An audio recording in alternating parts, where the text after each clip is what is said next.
ẹ̀yà ọmọ Nàìjíríà tẹ́lá fọ́ láti máa gbọ́ ọ̀rọ̀ káàkiri àgbáńlá ayé ọ̀rọ̀ lórí Máyégún King Dr. Wasiu Ayinde ìtàn ló ṣẹlẹ̀ ní airport ṣé lóòótọ́ ló rí bẹ́ẹ̀ tó bá rí bẹ́ẹ̀ ṣó yẹ kó rí bẹ́ẹ̀ ìbéèrè tí mo ń béèrè lọ́wọ́ àwọn èèyàn náà ni wípé ṣé lóòótọ́ ni Alhaji Dr. Wasiu Ayinde ṣé òótọ́ ni wọ́n pé wọ́n rọ̀ nǹkan kan sínú ike kan àbí nínú nǹkan kan tí wọ́n ń ṣe mú tí àwọn airline authorities tí wọ́n pé wọn ò lè gbé nǹkan tí wọ́n mú wọn ò lè gbé wọnú pléènì tí Alhaji Wasiu Ayinde tí wọ́n pé wọ́n yàrí pé láyé àfi káwọn gbé wọnú pléènì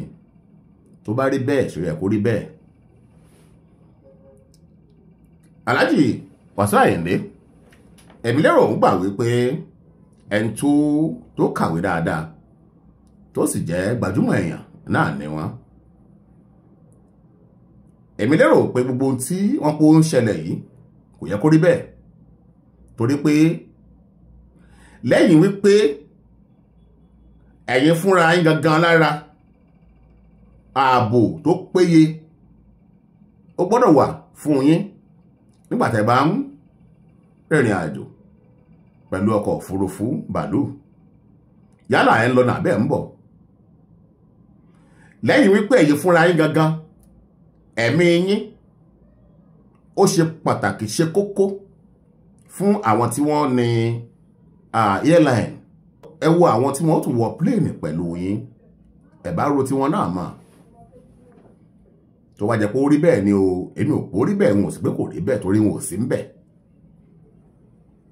ṣùgbọ́n tá à ń gbọ́ tí ń lọ káàkiri tí ń jà ràìnràìn káàkiri ni wípé nígbà àwọn fẹ́ bọ́ọ̀dù pléènì ibi wọ́n ti ń ṣàyẹ̀wò àwọn tí wọ́n wọkọ̀ òfurufú Nàìjíríà ti kọjá wípé kákàn ṣe gbogbo rẹ̀ ní gbìrìgbìrìgbìrìgbìrì ibi tí ètò ààbò ti fẹsẹ̀ múlẹ̀ dáadáa níbi tí ẹ pé kálukú wà lójúfò gbogbo àwọn agency tẹ́rẹ̀ rí tí wọ́n ń ṣe kìnní kan ọkọ̀ òfurufú gbákan ìkòdò kan inú fu ẹ̀yà fu làwọn náà fi ń ṣiṣẹ́ àwọn náà ń bẹ̀rù àwọn agbésùmọ̀mí àwọn náà ń bẹ̀rù ohun ìjà olóró tí àwọn èèyàn lè gbé wọnú bàálù wọn àwọn náà ń wà lójúfò láti lè jẹ́ kí ètò ààbò tó péye kó wà fún àwọn oníbàárà wọn tí wọ́n ń wọ pléènì lọ tí wọ́n ń wọ pléènì bọ̀ ẹ yẹ kẹ́ ẹ rò wípé safety ti yín safety ti àwọn tí wọ́n ń wọ ọkọ̀ bàálù yìí pẹ̀lú yín ó ṣe kókó ó ṣe pàtàkì tí wọ́n bá wá pé àwọn fura wípé jug tẹ́ gbé lọ́wọ́ wípé ọtí líle ní bẹ́ẹ̀bẹ́ẹ̀ tẹ́ sì pé kò rí bẹ́ẹ̀ èmi nígbàgbọ́ pé ṣe ló yẹ kẹ́ fi hàn wọ́n wípé tọ́ in tó wà ń bẹ̀rẹ̀ o kódà kó wá jẹ́ ọtí líle náà pẹ̀lẹ́ ó lákọ ó lábo ó lè jẹ́ pé fún ìlera ara yín àbí fún kankan àbí fún ìdí kan àbí míì náà lẹ fi mú tọ́ wọ́n dá yín dúró ẹnìkan ò ga ju òfin lọ ẹnìkan ò ga ju wípé bó ti tọ́ àti bó ti yẹ lọ èmi ń gbà wọ́n pé ó yẹ kẹ́pẹ́ àwọn tí wọ́n wà ní tó ń ṣe agbátẹrù ìrìn àjò nígbà lóhùn pé tọ́ ìyìn báyìí ló wà ń bẹ̀ lóòótọ́ ò ṣùgbọ́n mo mọ̀ ń ṣe mu díẹ̀ torí nǹkan báyìí ni kì í ṣe pé bí a torí pé àmupara àbí ti pé mo fẹ́ máa dẹ́jà àbí mo fẹ́ fi hàn wípé bí mo ṣe kàǹkà tó àbí pé mo fẹ́ fọlá jiyọ̀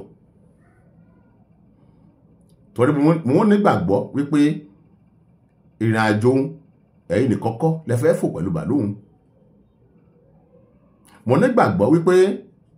àwọn tí ń bẹ wọn ò níye tí wọ́n fò pẹ̀lú yín ẹ̀dàbọ̀ níbi bẹ́ẹ̀ tí rìnrìn àjò tí nǹkan kan bá ṣẹlẹ̀ sẹ́nì kankan nínú bàálù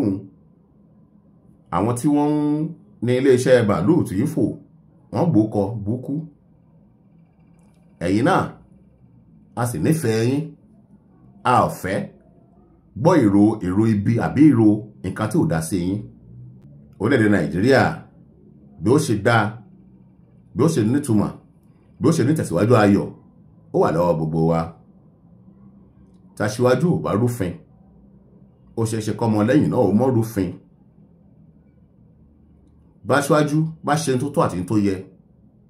ó ṣe é ṣe kí àwọn ọmọ lẹ́yìn náà kí wọ́n fi wọ́n ṣe àwòkọ́ṣe rere. Ẹ̀dàpọ̀ ìṣàtúnṣe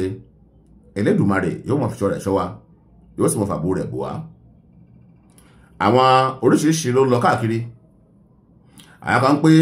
lóòótọ́ ni Alhaji lọ́ gbójú àgàn ti àwọn tí àwọn òṣìṣẹ́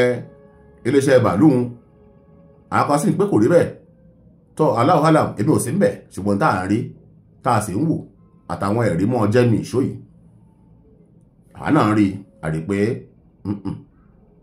nǹkan kan sáà ń ṣẹlẹ̀ ń bẹ̀. Ó rí bẹ́ẹ̀ o àtúnṣe la nílò látọwọ́ yín Alhaji King Dr. Wasiu Ayinde. Kò rí bẹ́ẹ̀ o ẹ ṣe àtúnṣe nítorí òní kọ́ nítorí ọ̀la ni kí gbogbo wa pátá porogodo ká lè jọ ní àkọọ́lẹ̀ rere lórílẹ̀‐èdè Nàìjíríà kí wọ́n pápátá ká lè kọ́kọ́ wa sínú ìwé iyebíye lórílẹ̀‐èdè Nàìjíríà. Kó má jẹ́ wípé ta ni ó mú mi mo ti ga jù wọ́n lọ mo tóbi jù wọ́n lọ àbí wọn ò bìkítà. Ẹ má jẹ́ ká mọ̀ fìyìn sí i. Èèyàn lè mú nǹkan fún ìdí kan àbí èmi. Èèyàn lè wo àwọn ìwà kan kó wò pé ó tọ̀nà tí àwọn tó bá sì ń bẹ níbi tí wọ́n ti ń ṣètò àbí kankan tó jẹ́ ti public tó jẹ́ general public èèyàn gbọ́dọ̀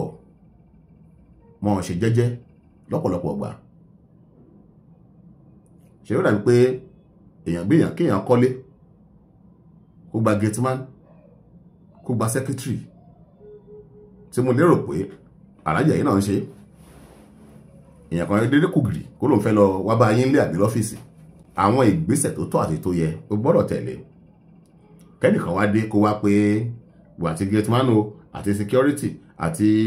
secretary pé òun ò ní observe wọn wípé òun ṣàkàn já wọnú ilé lọ ni. Ṣé rí pé ìhun yóò fẹ́ kú díẹ̀ káàtó. Ìdálù ìṣèlú bí wọ́n bá ti ń ṣe níbìkan èèwọ̀ ibìkan ni. Ẹ̀dàpọ̀ ẹ̀dàbọ̀ ẹ ṣàtúnṣe. Gbogbo ẹ̀yin tẹ́ ń sọ̀rọ̀ lórí íńtánẹ́ẹ̀tì tẹ́ ń bẹnu àtẹ́lu Alhaji Wasiu Ayinde díẹ̀díẹ̀ o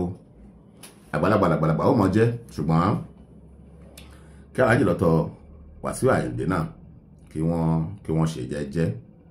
kí wọ́n ṣe jẹ́jẹ́. Ipò àgbàlẹ́wà òkè àgbàtẹ́gùn Elédùà ò ní jẹ́ kẹ́ ẹ jábọ́ o. Ire o.